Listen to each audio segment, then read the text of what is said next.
Okay. And so let's recite together. Namo tassa 3 times. Namo tassa bhagavato arahato samma sambuddhassa. Namo tassa bhagavato arahato samma sambuddhassa. Namo tassa bhagavato arahato samma sambuddhassa. Sadhu, sadhu, sadhu. Okay, so today we are going to continue the reading from the Great Disciples of the Buddha by Venerable Nyanaponika Thera and Hellmuth Hecker, and we will continue on the story, the life story of Venerable Sariputta in different chapters. So the last time we finished off at the chapter called The Unresentful, how Venerable Sariputta was never had any resentment or any anger towards anyone, even if they for no reason shouted at him or hit him or tested his patience. He never had any form of anger or resentment. So that was the quality.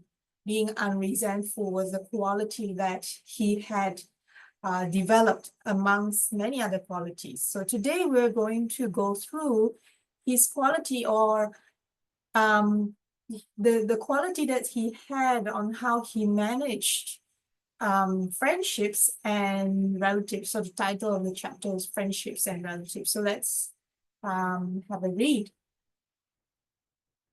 So such personal qualities as gratitude, kindness, helpfulness, and patience won for the Venerable Sariputta many deep friendships which endured throughout his life as a monk. So the qualities of gratitude, kindness, helpfulness, patience, these are all in general, not just, it's not like a spiritual concept, for example, but in general, as human beings, any human that practices gratitude, practices kindness, likes being helpful to others, and has patience as a quality, without a doubt will attract many friends and some deep friendship, because these are qualities that others appreciate. And of course, if other people show such qualities to us, we would appreciate the same thing. We would want to want to give that back to such a friend. And so because Venerable Sariputta had practiced these qualities, it is comes as no surprise that he would have many deep friendships. And one of them is with Venerable Moggallana, who was his friend and companion of his youth. And he maintained intimate ties with Venerable Moggallana until death separated them in the very last year of the Buddha's life. So they actually did pass away before the Buddha did, because they were actually older. But Sariputta's friendships were in no way exclusive. So it wasn't like he picked and choose. He didn't have special preference on who he wanted to develop friendships with. So according to the commentary to the Mahagosinga Sutta, there was also a bond of mutual affection between Sariputta and the elder Ananda. So on Sariputta's part, it was because he thought he, as in Venerable Ananda, is attending on a master, a duty which should have been performed by me. So Venerable Sariputta is thinking, I'm one of the senior disciples, so my duty, part of my duty as a senior disciple, right-hand man of the Buddha, I should also be tending to the Buddha. But Venerable Ananda is doing that. And so he thinks, that's why he has an affection for Venerable Ananda. And Ananda's affection was due to the fact that Sariputta had been declared by the Buddha as his foremost disciple. So they have a mutual affection for each other. So Venerable Sariputta felt, oh, he's very grateful because he felt, oh, I should be the one taking care of the Buddha, but Venerable Ananda is taking care of the Buddha. And then Venerable Ananda has affection for Venerable Sariputta because Ananda's thoughts are, well, no, the Buddha declared that Venerable Sariputta is his foremost disciple, so definitely I will be most respectful of him. So they both had that kind of mutual respect, mutual affection. And when Ananda gave novice ordination to young pupils, he used to take them to Sariputta to obtain higher ordination under him. Sariputta did the same in regard to Ananda, and in that way they had 500 pupils in common. So of course, you know, in some commentaries they say, you know, the number 500 is just a indication to say that each of them had a lot of pupils, a lot of disciples. And some commentaries indicate that it's not necessarily that they both had exactly 500 pupils, but it was just a common way of depicting a large number of pupils. So that's what some commentaries offer to suggest. So whenever Ananda received choice robes or other requisites, he would offer them to Sariputta. And in the same way, Sariputta passed on to Ananda any special offerings that were made to him. So they both were very, they cared for each other a lot. So once Ananda received from a certain Brahmin a very valuable robe, and with the master's permission, with Buddha's permission, he kept it for 10 days, awaiting Sariputta's return. The sub-commentary says that later teachers commented on this. There may be those who say, we can well understand that Ananda, who had not yet attained to arahantship, felt such affection. But how is it in the case of Sariputta, who was a canker-free arahant? Canker-free means free of any hindrances, free of any attachments. So, you know, they're saying, okay, Ananda, we understand. Yeah, he has a lot of affection for Sariputta because he's not yet free from attachment. But Sariputta, how come? To this we answer, Sariputta's affection was not one of worldly attachment, but a love for Ananda's virtues. Okay, so the Buddha once asked Ananda, do you too approve of Sariputta? And Ananda replied, who, Lord, would not approve of Sariputta unless he were childish or corrupt or stupid or of perverted mind. Perverted mind means distorted mind. Yeah. Sariputta is wise, of great wisdom, of broad, bright, quick, keen, and penetrative wisdom. Sariputta is of few wants. He's contented. He's inclined to seclusion. He's not fond of company. So here we're saying not fond of company doesn't mean that he doesn't like friends. It just means that he's not one who, you know, wants to be always amongst a group of people, always seeking attention, always wants to be in a crowd kind of thing. So Sariputta is one who prefers, if possible, to be in seclusion, you know, like in quiet conditions so that he can practice, he can meditate. He doesn't need many things, he doesn't want many things, he's very contented. At the same time, he's energetic. Energetic in the sense that not as in he likes to move around a lot, he's restless, not that kind of energy, but the energetic in the sense that his mind is alert. So when we talk about the 7 awakening factors or 7 factors of enlightenment, and one of them is virya, energy. So having a good balance of energy in our practice will help us balance the mind. So in one of the previous sessions we had, I think it was Dr. Indu Shakya who came online, talked about his book. And he said again, the practice of balancing the 7 factors of awakening when we're doing our meditation is really sometimes like walking a tightrope. You know, the person in the circus that holds a very long pole and they're walking up in the air on a tightrope, like very narrow. You know, the moment slight step, whoops, they fall down. And so sometimes in balancing, or many times in terms of balancing the 7 factors of enlightenment, a lot of times it feels like that. Just like as though we're walking on a very thin line and trying to maintain that balance. So we need to have just that right amount of energy to be able to balance that state of mind. And of course, Venerable Sariputta is eloquent. It means he's very good in his articulation of speech. Eloquent means having the ability to speak well. And he's also willing to listen. So not only does he speak well, he also listens well. Both ways. He's an exhorter who censures what is evil. So if he sees something not right, is evil, no good, then he will not hesitate to censure that. Okay? To, in a way, say, no, that's not right. This is not the right thing to do. So he's good in that.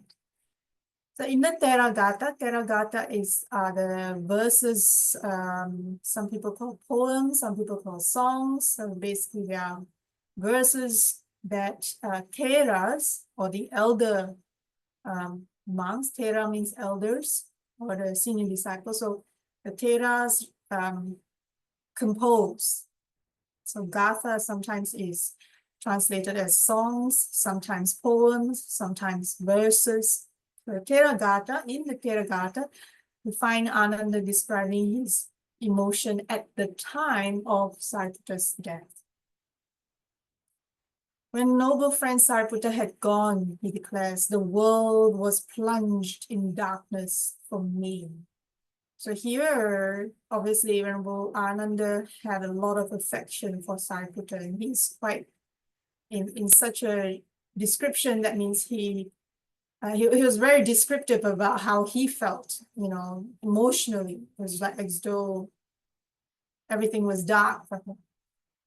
But he adds that after the companion had left him behind and the master had also passed away, there was no other friend like mindfulness directed to the body. So interestingly, Venerable Ananda also lived very long, but Venerable Sariputta passed away and then you know, the Buddha passed away, and it was like these two most important people that I relied on to guide me passed away. And but he also agreed, Venerable Ananda also agreed that the only friend he had really that helped him was mindfulness of the body. So basically using the observing the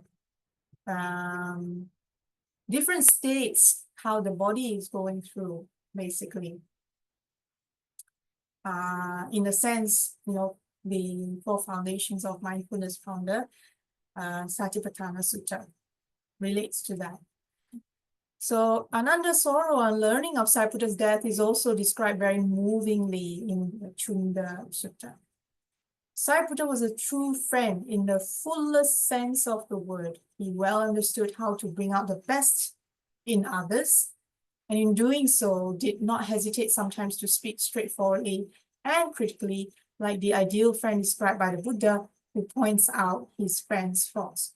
So if you have a friend who is very willing to point out what your faults are, because you have that very strong, trusting relationship with that friend. So it has to be, of course, a relationship where there is no doubt about how much they care about you, about us. Then such a friendship is very strong. And he has the ability not only to point out, hey, you know, you shouldn't be doing this. He also has the ability to bring out the best in them. And this is a skill. It's a skill that requires obviously a lot of wisdom, a lot of understanding about the, let's say, strengths and weaknesses of a person, the potential of a person, and the skill and ability to guide that person to bring out their fullest potential, but also to do it in a way that gains that person's trust. So this is, yeah, it's a skill that is hard to find, but it is a very valuable skill to have. So if anyone wants to develop such a skill, it's well worth developing. It's not easy, because gaining trust in any relationship, not just friendship, takes a lot of time, takes a lot of effort. It is really an investment of one's time. But he has that, because also he has good wisdom. In terms of all the senior disciples of the Buddha, he was foremost in wisdom. So because he had that wisdom, he knew how to do that. So it was through such honest criticism that he helped the Venerable Anuruddha in his final breakthrough to arahantship, as recorded in the Anguttara Nikaya. So in that sense, he is a great friend to have. Once the Venerable Anuruddha went to see the Venerable Sariputta, when they had exchanged courteous greetings, he sat down, said to the Venerable Sariputta, "Friend Sariputta." So again, Bhante Vimalaramsi said this before, in the earlier part of when the Buddha set up the Sangha, a lot of the Sangha members addressed each other as friend in the earlier part. Later on, then they started to be more like Venerable Sir, like as in Bhante. Yeah. But in the beginning, everybody, a lot of the earlier disciples of the Buddha addressed each other as friend.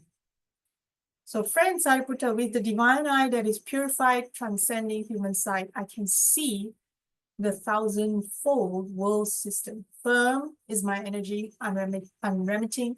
My mindfulness is alert and unconfused. My body is tranquil and unperturbed. My mind is concentrated and one-pointed. And yet, my mind is not freed from the canker, is not freed from clinging. So Venerable Anuruddha had this thought, excuse me.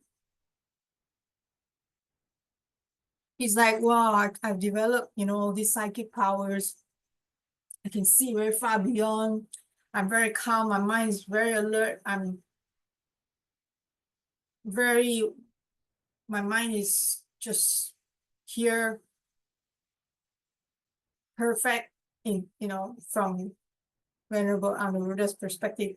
But how come I still have all these attachments? How come I'm still not free from my hindrances, from my clinging? Yes, Venerable Sariputta. Friend Anuruddha, said the Venerable Sariputta, that you think thus of your divine eye, this is conceit in you. Oh. So he's pointing out to Venerable Anuruddha, the fact that you're telling yourself, I can see the thousand-fold world system. Firm is my energy. My mindfulness is alert. So the problem is not the mindfulness or that he can see. The problem is that I am doing that in him. And that I is the main problem. This is my mindfulness. And most of us have this as well. This is my mindfulness. Today, my mind is very settled. Today, my meditation is great because my mind is calm and composed right now. Hoorah! And that is actually, Venerable Sariputta pointed out to Anuruddha, this is the conceit in us. It's the ego. It's the concept of the I, my, mind that come up. It continues that you think thus of your firm energy, your alert mindfulness, your unperturbed body, and your concentrated mind. This is restlessness in you. So what Venerable Sariputta was pointing out to Venerable Anuruddha, who thinks that, my energy is firm, I'm very mindful, my body is unperturbed, means not disturbed, my mind is concentrated. Venerable Sariputta said, no, that is restlessness. That means the mind is trying to find something to hold on to. The mind is actually not settled, which is quite opposite of what Venerable Anuruddha taught. Venerable Anuruddha thought his mind was actually settled. But Venerable Sariputta say, well, no, the fact that you think that your mind is, you're mindful and one-pointed and concentrated and your body is not disturbed, actually, it shows that you are restless. That you think of your mind not being freed from the cankers, that is worrying in you. So it says, he points out to Venerable Anuruddha, because of the thought that came up that said, how come, still, I have clinging, I have attachments. That thought in itself, what Venerable Sariputta is saying, that is a worry. That is coming out from the fact that actually the mind is restless, which is funny, right? Because it was a little bit opposite of what Venerable Anuruddha thought. So what then Venerable Sariputta's advice is, it would be good indeed if you would abandon those three states of mind and paying no attention to them, direct your mind to the deathless element. So what he's saying then is just let the mind be, whatever comes up again, as what we suggest in the practice. Anytime those thoughts arise, never mind, let it go. Or recognize the thought arise, recognize and release that thought, relax, we smile, return to object of meditation. That's basically what's meant here. Paying no attention to them, just recognize they came up, release, relax, we smile, return to. Here, direct your mind to the deathless element means return to your object of meditation, whatever object of meditation you choose it to be. And the Venerable Anuruddha followed Sariputta's advice, and in a short time, he attained the destruction of the cankers. So he attained the destruction of his attachments, hindrances, etc., etc. Sariputta must have been a stimulating company, as he was sought after by many. What attracted people of quite different temperaments to him, and his conversation can be well understood from the incident described in the Mahagozinga Sutta. This is in Majjhima Nikaya, number 32. So one evening, the elders, Moggallana, Mahakassapa, Anuruddha, Revata, and Ananda, so 5 senior disciples. So they went to Venerable Sariputta to listen to the Dhamma. Sariputta welcomed them, saying, delightful is this Gosinga Sala tree forest. It is a clear moonlit night. Sala trees are in full bloom. Seems as if celestial scents are being wafted around. What kind of monk do you think, Ananda, will lend more luster to this Gosinga Sala tree forest? So he's trying to say, Sariputta is trying to say, this forest tonight is so beautiful. And it even feels like celestial sense, like very fine, sweet smelling, nice. As he's trying to say, as though the devas are also, playing around there. It's so beautiful. So he's asking Ananda, what do you think in this kind of an environment? What do you think? What kind of monk will make this kind of environment even more better, more lustrous? And the same question was put to the others as well, one by one. Each replied according to his own personal temperament. And finally, Sariputta gave his own answer, which was as follows. There is a monk who has control over his mind, who is not under the control of his mind. So he's trying to say, such a monk is one who knows how to manage his mind state, is not swept around by what his mind wants to wander here or there. In whatever mental abiding or attainment he wishes to dwell in the forenoon, he can dwell in it at that time. In whatever mental abiding or attainment he wishes to dwell at noon, he can dwell in it at that time.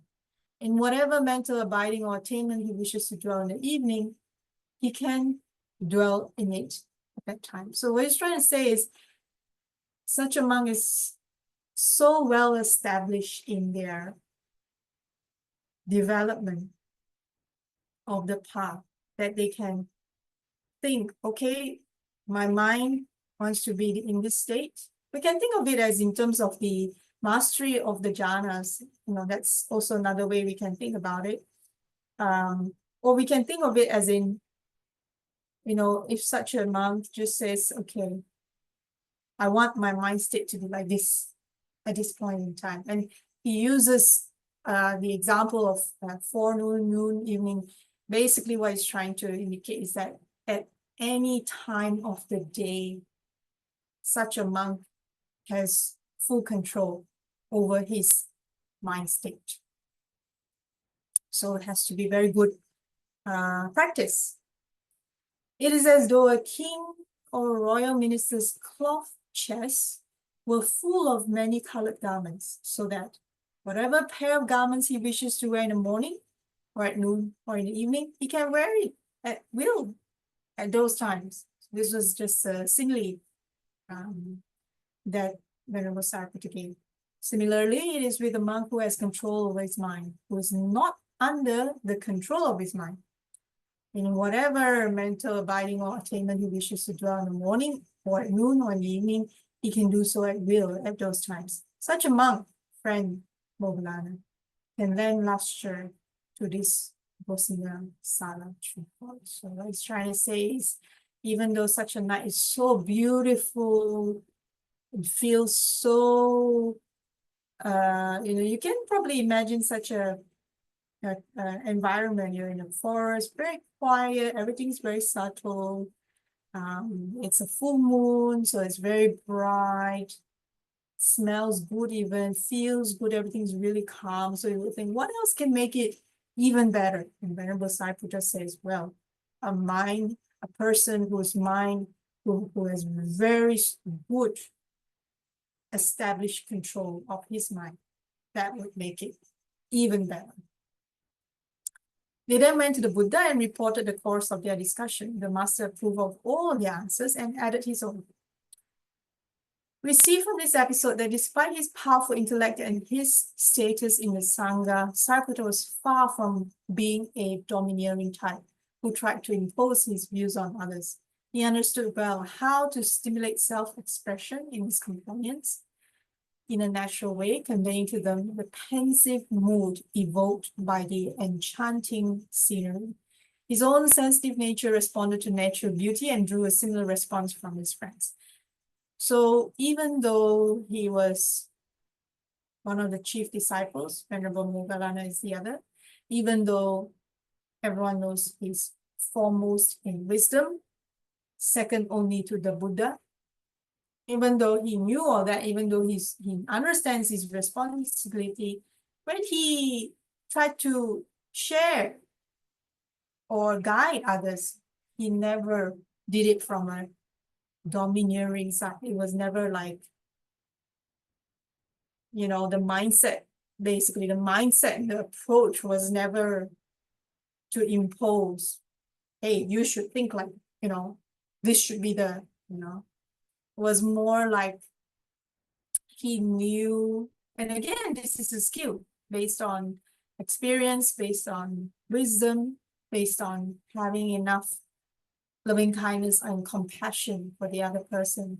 It's a skill where he knows how to say what to say to his friends in a way that can help them, like we read earlier, in a way that will draw them full potential from them. This is something that is developed it's not something, happens overnight. And obviously he has developed this, probably not only in this lifetime, but probably in many, many lifetimes. Okay. There are many such conversations recorded between Sariputta and other monks, not only with Moggallana, Ananda, and Anuruddha, but also with a couple of other elders, Theras, like Mahakotita. We have seen, he appeared a number of times in the Majjhima Nikaya, Upavana, Samidhi, Savita, Bhumija, and many more. Sariputta was also keen to meet noble monks, particularly those whom the master had commended. One such was the elder Punya, Mantani Putta. Again, also a character that we saw in the Majjhima Nikaya, whom he had not met before. The Buddha praised him before the Sangha. When Sariputta learned that Punya had come on a visit, he went to meet him, and without revealing his own identity, so he didn't go to the Venerable Punya and say, hey, well, not saying hey, but it's like address himself, oh, so glad to see you. I am Sariputta. I came to see you, blah, blah, blah. He didn't. He kept quiet and wanted to kind of first get to know him without revealing. So he didn't want to, I guess, come across as, I'm the main chief disciple, one of the main chief disciples, I guess he wanted to go as like a friend, and just have a talk, engage him in a profound discussion.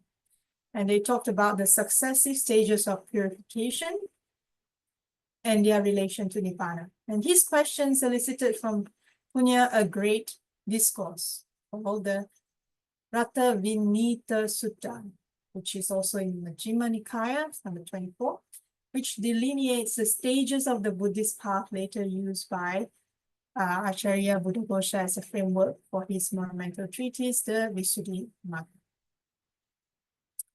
It seems that the Buddha himself liked to talk to Sariputta, for he often did so, and many of his discourses were addressed to his Marshal of the Dhamma. We read earlier in the earlier chapters how the Venerable Sariputta was known as Marshal of the Dhamma. So once Sariputta approached the Buddha and repeated some words the master had spoken to Ananda on another occasion. This is the whole of the holy life, namely noble friendship, noble companionship, noble association. There could be no better exemplification of that teaching than the life of the chief disciple himself. So he basically repeated what the Buddha has said to Ananda before, because there was one time, and this is a famous conversation that Venerable Ananda had with the Buddha once, Buddha asked Ananda, what do you think, Ananda? What do you think about friendship? Is having good friendship essential for our practice on the path? And Venerable Ananda said, yeah, I think having good friendship, good companionship is part of, half of the path, of practice. And then the Buddha said, no, Venerable Ananda, having good friendship, kalyana mitra, as in friends that support one another on the practice, good companionship, associating with the wise, this is all of the path of practice. It's very important. As we have already seen, Sariputta was born into a Brahmin family of Upatissa village near Rajagaha. His father's name was Bhaganta and his mother's Rupasari. No mention is made of his relationship with his father. And we may thus presume that his father died in Sariputta's youth, possibly. There was some mention of his mother, yes, but indeed not a lot of his father. Probably none. He had three brothers, so big family, Chunda, Upasena, Revata, and 3 sisters, Chala, Upachala, Supachala. So we read in one of the previous weeks from the Bhikkhuni Samyutta, Samyutta Nikaya, I think it's book of 5 or chapter 5. So we read some verses recited by his sisters, Chala, Upachala, Supachala. So those of you interested, you can head over to the YouTube channel, Samatha Vipassana Trust channel, and there's a recording there. All 6 took ordination into the Buddhist order and attained arahantship. Wow. All his siblings became monks and nuns and attained arahantship. Chunda was known by the name Samanudesa, meaning the novice in the Sangha, even after becoming a bhikkhu. This was to distinguish him from the elder Mahachunda. Yes, in the scriptures, I think also in the Majjhima Nikaya, there was a mention of Chunda or Mahachunda. So they wanted to differentiate. This is not the same Chunda. This is one of Sariputta's brother. So they gave him a different ordination name, Samanudesa. And at the time of Sariputta's death, Chunda was his attendant. His brother was his attendant. And it was he who informed the Buddha of his passing away, bringing with him the chief disciples' relics. And the story is told in the Chunda Sutta recounted below. Upasena, who came to be known as Vaganta Putta, or son of Vaganta, Putta means son, as Sariputta is son of Sari, yeah, because his mother's name is Rupasari, right? See, his mother's name is Rupasari, that's why Sariputta, son of Sari. And just like even till today, anyway, let's not go there. But anyway, it's traditionally, even back in the days, if you name a child, you name it as son of so-and-so, okay? So Upasena, who came to be known as Vaganta Putta, or son of Vaganta, was said by the Buddha to be foremost among those of all pleasing deportment. All pleasing deportment, Samanta Pasavika. He was all pleasing. Unfortunately, he died of a snake bite, as is related in the Salayatana Samyutta. And Revata was the youngest of the brothers. Their mother, wishing to prevent him from seeking ordination, had him married when he was a very young boy. Obviously, because so there's Venerable Sariputta, and then he had 3 brothers. So if all of them join ordination, the mother's like, well, who's going to continue the family bloodline, for example? Those days are very important.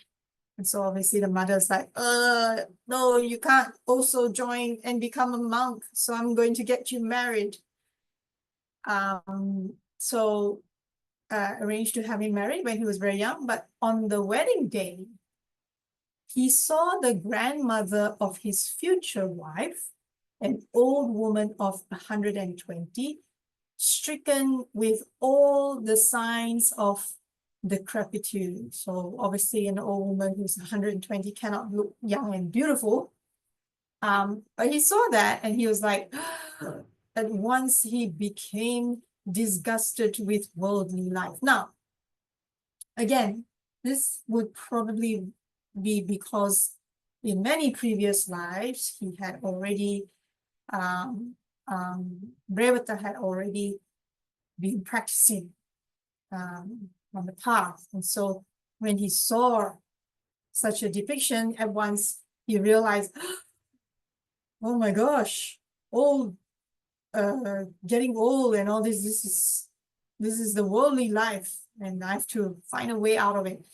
But not all of us, we all see old men, old women around us all the time. How many of us are like, we get disgusted with worldly life and we go, no, I don't want want to be, I want to seek a way out kind of thing. So not all of us have such a strong perception when we view such things. And this is, in a large sense, attributed to what has already been a habitual tendency from before.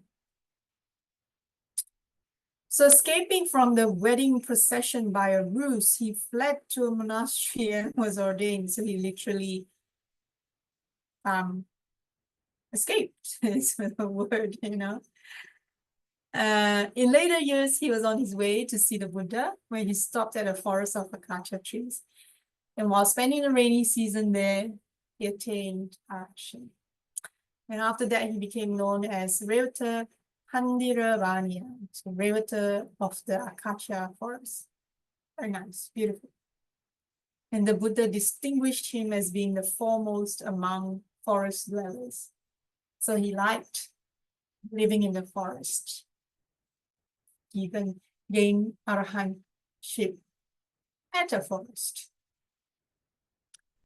And the three sisters, Chala, Upachala, Sisupachala, wishing to follow their brother's example, became nuns after their marriages.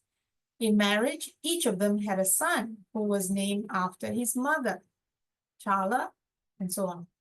And these three sons, so Venerable Sariputta's nephews, were also ordained, being received as novices by Revata Handiravanya. So they were ordained and then they became novice under their youngest uncle. And their good conduct was praised by Sariputta. When Chala, Upachala, Sisupachala became nuns, they were approached by Mara, who tried to taunt and tempt them. Their excellent replies are recorded in the Therigatha and the Bhikkhuni Samyutta, which we have read a couple of weeks ago. Now this is where it's interesting. In contrast to all these, Sariputta's mother was a staunch Brahmin who, throughout the years, remained hostile to the Buddha's teaching and his followers. Yes, it's true. This was known. And in the commentary to Dhammapada, it is related that once when the Venerable Sariputta was in his own village of Nalaka with a large retinue of monks, he came to his mother's house in the course of his alms round. His mother gave him a seat and served him with food, but while she did so, she uttered abusive words. "Oh, you eater of others' leavings," she said. "When you fail to get leavings of sour rice gruel, you go from house to house among strangers, licking the leavings of the backs of ladles. And so it was for this that you gave up 80 crores of wealth and became a monk. You have ruined me. Now go on and eat." So basically the mother's really quite abusive. And saying that, fine, you know, because I'm a mother, I'm giving you something to eat, but you are living your life as so, you know, in a way accusing Venerable Sariputta of being a beggar. And also because they are from a Brahmin family, so a very well-to-do family. And so the mother is accusing him of saying, well, you gave up all this wealth, although you could have continued to be wealthy. You gave up all this wealth and now you're begging people, going house to house, begging people for food. And likewise, not only she's accused Venerable Sariputta of that, she accused all the other monks that were with him. And likewise, when she was serving food to the monks, she says, "So you are the man who have made my son your page boy. Go on, eat now." So on one hand, she gave them food, but on the other hand, she abused them verbally. And thus she continued reviling them, but Sariputta spoke not a word. He didn't say anything. He took his food, he ate it, and in silence returned to the monastery. And the Buddha learned of the incident from his son, Rahula, who had been among the monks at the time. All the bhikkhus who heard of it wondered at the elders' great forbearance. So obviously the mother, Venerable Sariputta's mother, could not accept the fact. Well, first of all, she does not take refuge in the Dhamma. She does not believe in the teaching. She's a very strong Brahmin. And also she obviously has a very hostile feeling towards the Sangha, because it's like, my son gave up running the family and the wealth and everything. Not only that, now is going around begging, and not only that, the brothers and the sisters all follow suit, despite whatever so she obviously has a lot of resentment, and so she takes out her resentment. So as a mother, she's like, okay, fine, because I'm a mother, I still feed you because you came, but did you know this is what you're doing, kind of thing. So in a sense, quite typical if of someone who does not follow the teachings, does not follow the Dhamma. And so Rahula was among that group, and so Rahula is this Buddha's son and told the Buddha. And then all the monks were like amazed, because Venerable Sariputta didn't say anything. He didn't have any resentment. So everybody was like, wow, he has great forbearance, great patience. And in the midst of the assembly, the Buddha praised him, uttering this stanza: he that is free from anger, who performs his duties faithfully, he that guards the precepts and is free from lust, he that has subdued himself, he that wears his last body, he it is I call a Brahmin. So the Buddha praised Venerable Sariputta by saying this, like a true Brahmin is really one who has all these qualities, because simply because Venerable Sariputta's mother accused him of, in a sense, not being a real Brahmin by doing what he's doing. But what the Buddha is saying is, no, you're not a Brahmin just because you're born to a Brahmin family. You're a Brahmin because you have such qualities. And it was not until the very close of Sariputta's life that he was able to convert his mother. Yes, but it was very, very, very much later in his life. And that story will be told below, okay? And we will leave that story later for another session. But the incident just related reminds us again of the great elder's most pleasing characteristics: his humility, his patience, his forbearance. Okay, so that was a very nice chapter. I also tried to read it in a more storytelling mode, so that hopefully listeners can relate to it, not as though. So what I'm also trying to do is to relate the stories in a sense that to deliver the stories so that it's more relatable, and not so much as though these are characters that sit up on a pedestal, you know what I mean? So that the more it's relatable, the more hopefully it can inspire us in our practice. We may not be at that level yet, but hopefully by it being more relatable to these persons, these characters, these actual senior disciples, chief disciples that lived during the time of the Buddha, that were real people, hopefully we can learn a thing or two and be inspired enough to pick up and practice some of these qualities as well in our own journey. Okay, so I shall stop, actually pause here for a moment and ask if anyone has any questions or would like to share, if they have anything they would like to comment or share. How is this relatable to you and your own practice? Is it relatable to you? Hi, do you have any thoughts? What we just read, is it relatable? Is there something that inspires you?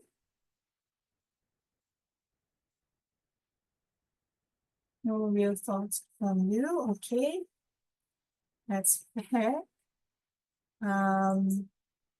It doesn't have to be today's readings as well, but if anyone has any comments or questions.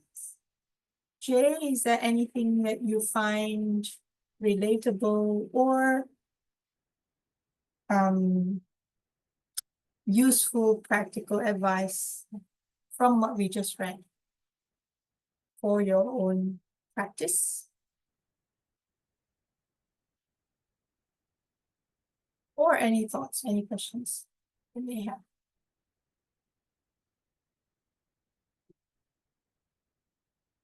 Okay, if not, that's totally okay. Next Sunday, the 8th, I can't remember exactly. I think next Sunday we continue with the next chapter on the meditator. And then after that, we'll see. We have yet to set up the full schedule of the upcoming weeks. But for now, I think next week is just to continue to the next chapter. Venerable Sariputta, the meditator. Okay, so if there are no further comments or questions, we can share the merits from today's reading. Okay. Okay, so let's recite together. Sharing merit. May suffering ones be suffering free, and the fear-struck fearless be. May the grieving shed all grief, and may all beings find relief. May all beings share this merit that we have thus acquired for the acquisition of all kinds of happiness. May beings inhabiting space and earth, devas and nagas of mighty power, share in this merit of ours. May they long protect the Buddha's dispensations.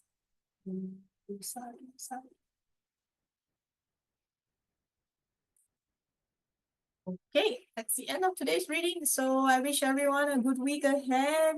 Keep smiling always. In whatever situation, it really helps. And good health, happiness to everyone. Take care. We'll come back for the next session next Sunday. Thank you. Bye.